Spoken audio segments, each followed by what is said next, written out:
देखेंगे हम लोग इस वीडियो के माध्यम से सेल ऑर्गेनल प्लास्टिड के बारे में कवर करेंगे, ठीक है। तो देखिए सबसे पहले बात, प्लास्टिड होता क्या है।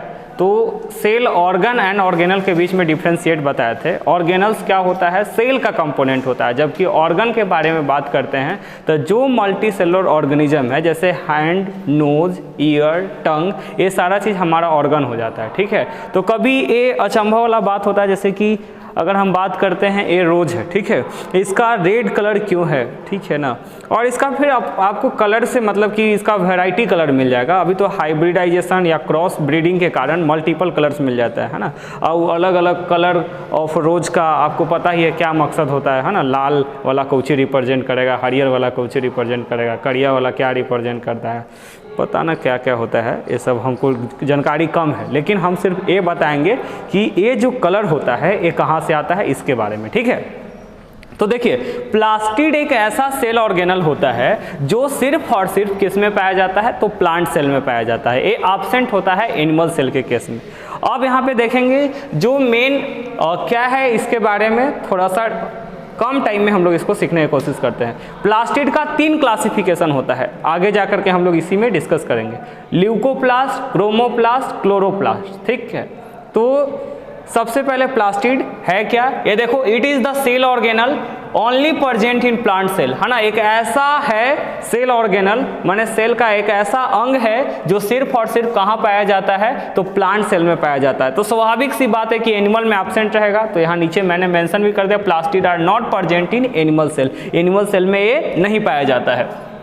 इसके बाद देखो इस प्लास्टिड के पास अपना स्वयं का डीएनए होता है और राइबोसोम कंसिस्ट करता है। कल बता रहे थे डीएनए वगैरह के बारे में। तो डीएनए क्या होता है ना, deoxyribo nucleic acid. Ribosome protein factory होता है। इसी डीएनए के अंतर्गत में जो सेक्शन कंसिस्ट करता है, कल क्रोमोसोम से रिलेटेड भी बताए थे। और वहीं पे जीन पाया जाता है जो एजेंट होता है, कैरेक्टर को ट्रांसमिशन करता है पेरेंट्स टू ऑफस्प्रिंग में। इसके बाद ये देखो नीचे क्लासिफिकेशन है, mention the various classification of plastid. Plastid के बारे में समझ में आया, एक ऐसा सेल ऑर्गेनल जो सिर्फ और सिर्फ प्लांट में पाया जाएगा। तो एनिमल में एब्सेंट हो गया। और इसका 3 कंपोनेंट होता है, 3 कंपोनेंट है, chromoplast, chloroplast, leucoplast. Chromo chloro leuco, chromo chloro leuco, chromo chloro leuco, 3 component है प्लास्टिड का।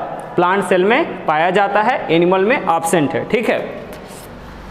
ये जो कंपोनेंट हुआ, अब यहाँ पे समझेंगे क्रोमोप्लास्ट कैसा कलर का होता है, क्लोरोप्लास्ट कैसा कलर का होता है, ल्यूकोप्लास्ट कैसा कलर का होता है, और सबका फंक्शन भी हम लोग डिस्कस करेंगे। देखो क्रोमोप्लास्ट तुमको सब कलर के मिलेगा, लेकिन यहाँ एक्सेप्शन याद रखना, एक्सेप्ट ग्रीन, है ना।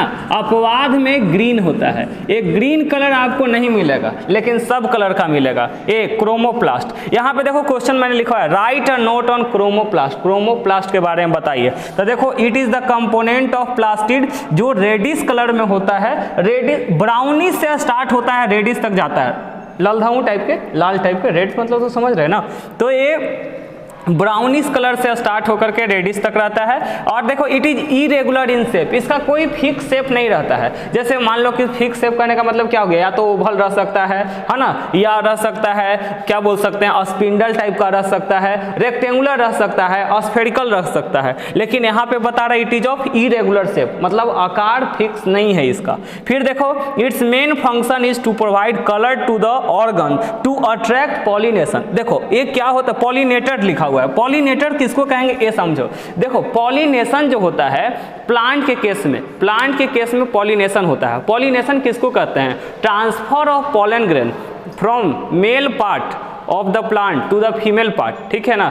सेक्सुअल रिप्रोडक्शन इन फ्लावर जब होता है तो इस केस में देखिएगा कि मेल गैमेट जो पॉलन ग्रेन होता है उसका ट्रांसफर करवाया जाता है ना, फीमेल गैमेट के पास। तो ये एजेंट के द्वारा होता है। जैसे मान लो कि सरसों का खेत है, वहाँ पूरा पीला पीला तुमने देखा, हाथ से उसको सहला दिया तो उसका मेल गैमेट इधर उधर ट्रांसफर हो गया, समझ में आया। तो उसको पॉलिनेशन कहेंगे। तो पॉलिनेशन का कुछ एजेंट होता है, क्योंकि पॉलिनेशन 2 तरह से होता है, एक का नाम है सेल्फ पॉलिनेशन, एक का नाम है क्रॉस पॉलिनेशन। तो जब स्वयं प्लांट में, जैसे कि चाइना रोज, अड़हुल का फूल, ठीक है ना, तो अड़हुल के फूल में एगो देखेगा लटकल रहेगा, निकलल रहेगा एगो लंबा टाइप के, है ना।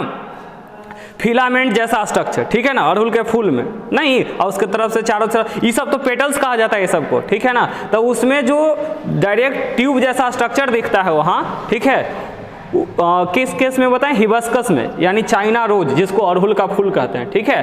तो डायरेक्ट अगर मेल पार्ट और फीमेल पार्ट एक ही प्लांट में होता है तो उसको बाइसेक्सुअल कहते हैं। आदमी ऐसे नहीं रहता कि आगे मर्दाना वाला पीछे महिला वाला, ऐसे नहीं रह सकता इंसान में, ठीक है, नहीं तो बाइसेक्सुअल तो उन्हीं बता देना। यूनिसेक्सुअल है हम लोग, है ना, मेल है तो मेल सेक्स ऑर्गन, फीमेल है तो फीमेल वाला, ठीक है ना। लेकिन फ्लावर के केस में मेल पार्ट और फीमेल पार्ट दोनों रहता है, इसलिए इसको हम लोग बाइसेक्सुअल कहते हैं। समझ में आया। अब ए बाइसेक्सुअल होने के कारण था, जिसमें सेम अपने से पॉलिनेशन यानी मेल गैमेट फीमेल गैमेट में चला जाता है तो उसको सेल्फ पॉलिनेशन। और अगर वैसा नहीं है, कोई प्लांट डायरेक्टली या तो मेल है चाहे फीमेल है, जैसे पपाया के केस में, ठीक है ना, उसको क्रॉस पॉलिनेशन फिर करवाया जाता है, ठीक है। अब इस केस में कैसे होता है, तो यहाँ पे एजेंट होता है, जैसे क्या हुआ, कोई जानवर हो गया, पानी हो गया, है ना। अब जैसे मान लो कि कोई प्लांट है, वहाँ उसको इरिगेशन करवा रहे हैं, उसका पॉलन ग्रेन मान लो पानी में गिर गया, अब पानी में गिरने के बाद कहीं दूसरे जगह ट्रांसफर हो गया, ठीक है। अब वो ट्रांसफर हो गया तब जाकर के उस पर मेल पार्ट वाला फीमेल पार्ट पे चला गया तो जाके पॉलिनेशन उसको द्वारा हो जाएगा। कोई बर्ड है, अब बर्ड है, अब ओकरा पीछे मधुमक्खी, ये सबसे ज़्यादा मदद करता है पॉलिनेशन करवाने में, जो बीज है, क्योंकि वो उसका काम होता है चूसना, है ना, सक्टर, नेक्टर बोलते हैं ना, नेक्टर ऑफ द फ्लावर, है ना, उसको चूसता है, उसी से शहद का निर्माण करता है। तो वो क्या करता है, जैसे ही जा करके फ्लावर पे बैठता है, उसके स्टिंग में, माने उसका जो सूंड टाइप का है, स्टिंग में क्या होता है, पोलन ग्रेन सट जाता है, ठीक है। और वो जैसे ही दूसरे फ्लावर पे जाता है, सेम प्रजाति का रहना चाहिए, तो उसको क्रॉस पॉलिनेशन कहते हैं। तो देखो, वैसा ऑर्गेनिज्म या ह्यूमन बींग्स जो पॉलिनेशन में मदद करता है उसी को पॉलिनेटर कहते हैं। तब बताओ, जब तक सुंदर नहीं बनाएगा कलर फूल वगैरह तो कौन इसको आएगा सटाने। गुलाब का फेवरेट कलर होने के कारण ही तो ऐसे करते हैं हम लोग। कोई भी देखो, तो कहने का सेंस क्या है यहाँ कि फ्लावर वगैरह का जो कलर देने का काम रहता है वो इसी का रहता है, और इसके पीछे ये रीजन है ताकि पॉलिनेशन अच्छा से हो सके, ठीक है ना, पॉलिनेटर को बुला सके। तो इसीलिए मैंने यहाँ पे लिखा है, देखो, its main function is to provide colour to the organ to attract the pollinators, ताकि पॉलिनेटर्स को अट्रैक्ट कर सके, ठीक है। तो ये मेन फंक्शन है क्रोमोप्लास्ट का। तो क्रोमोप्लास्ट समझ में आया। एक क्या है, सबसे पहला याद रखेंगे, it is the component of plastid. Plastid का एक हिस्सा है जिसका इरेगुलर शेप होता है, और इसका मेन फंक्शन होता है कलर देना, और कलर देना इसलिए ताकि पॉलिनेटर अट्रैक्ट हो सके। कोई दिक्कत। चलो नेक्स्ट, इसके बाद हम लोग को पढ़ना है क्लोरोप्लास्ट। तो देखो, क्लोरोप्लास्ट से यहाँ याद रखना, जेकरा में क्लोरो, तो इसका मतलब समझ जाना ये कंसिस्ट करेगा किस चीज को, क्लोरोफिल को। अब क्लोरोफिल के पता है तुमको कि एक ग्रीन पिगमेंट होता है जिसका काम होता है कन्वर्ट सोलर एनर्जी इनटू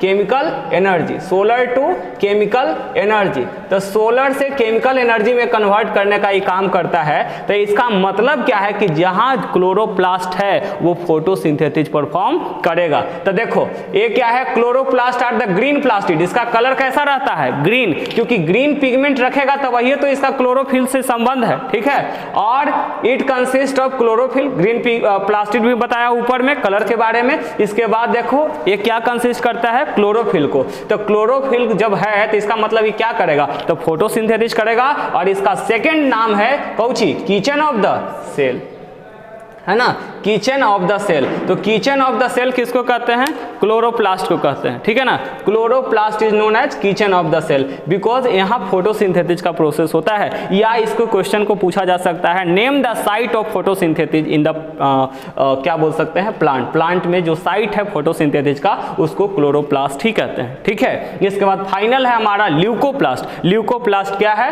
तो ल्यूकोप्लास्ट जो है वो कलरलेस प्लास्टिड है। देखो यहाँ पे बताया, क्रोमोप्लास्ट में ब्राउन कलर से लेकर के रेडिश कलर तक होता है, जबकि क्लोरोप्लास्ट के बारे में बताया एक ऐसा होता है ग्रीन कलर का होता है। और कलरलेस कौन प्लास्टिड है, तो ल्यूकोप्लास्ट। कोई दिक्कत, ल्यूकोप्लास्ट कलरलेस प्लास्टिड है। और इसका स्ट्रक्चर जो होता है सेल का, ये कैसा दिखाई देगा, तो सिलेंड्रिकल है या राउंडेड इन शेप, है ना। राउंड का शेप का मतलब क्या हुआ, इस तरीका से गोलाकार स्ट्रक्चर वाला मिलेगा, ठीक है ना। तो सिलेंड्रिकल, सिलेंडर के आकार करके मिलेगा इसी तरीका से, ठीक है, सिलेंडर के आकार में मिलेगा। और इसका जो मेन फंक्शन होता है, किसका मेन फंक्शन, अगर ल्यूकोप्लास्ट का मेन फंक्शन के बारे में जब बात करेगा तो ल्यूकोप्लास्ट का जो मेन फंक्शन होता है वो है स्टोरेज ऑफ फूड, है ना, भोजन को स्टोर करके रखना। और जैसे कि कार्बोहाइड्रेट्स, लिपिड्स, प्रोटीन, है ना, ये सारा चीज को स्टोर करने का काम जो रहता है वो ल्यूकोप्लास्ट रहता है। क्योंकि देखो जब तक भोजन स्टोर नहीं होगा तो इनिशियल स्टेज में उसका भोजन स्टोर होता है, वही जाकर के जब हम भोजन का कंजप्शन करते हैं तो हमारा एनर्जी देने का काम उसी का रहता है, ठीक है ना। क्योंकि देखो जैसे आलू वगैरह है तो आलू वगैरह में सोचे होंगे कि आलू खाने से हम लोग को फैट्स मिलता है, ठीक है ना, पल्सेज का सेवन करने से हम लोग को प्रोटीन मिलता है। तो आखिर ये तो स्टोर रखा ना कोई कंपोनेंट के रूप में। तो ऐसे भी आपको बताया था कि फोटोसिंथेसिस के टाइम में पेड़ पौधा क्या करता है, ग्लूकोज बनाता है और स्टोर करके स्टार्च रखता है। आई होप आपको समझ में आया होगा, है ना। तो इसी तरीका से सिंपल हम लोग टॉपिक डिस्कस करेंगे। मिलेंगे नेक्स्ट वीडियो में, तब तक के लिए बाय।